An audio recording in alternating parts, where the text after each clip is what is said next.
L'histoire commence par une promesse de nouveau départ pour un jeune couple. Ils rêvent de voyage, d'Albany à Cleveland, jusqu'aux Lumières de New York, une ville qu'ils n'ont jamais visitée mais qu'ils s'imaginent déjà adorer ensemble.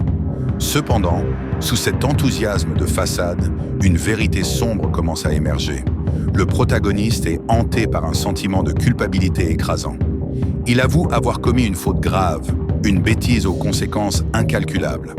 Une femme nommée Catherine semble être au centre de ce tourment psychologique.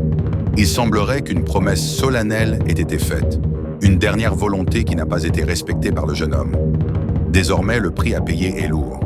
La réalité commence à se fissurer et des phénomènes étranges, presque surnaturels, se manifestent dans son quotidien. Des objets bougent, des ombres rôdent et la paranoïa s'installe. On lui rappelle avec fermeté qu'il doit maintenant subir les conséquences de son manquement. Un pacte mystérieux semble lier les personnages. Un accord dont la nature exacte reste voilée de mystère, mais dont l'échec entraîne une spirale de terreur. Dans cette atmosphère étouffante de thriller psychologique, la confiance se brise et la peur prend le dessus. On lui conseille de dire à Catherine ce qu'elle a besoin d'entendre avant qu'il ne soit trop tard pour son âme.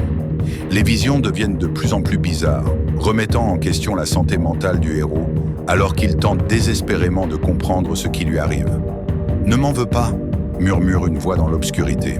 « Bury me when I'm dead » nous entraîne dans un voyage macabre, où le passé refuse de rester enterré, le destin est désormais scellé dans cette œuvre sombre.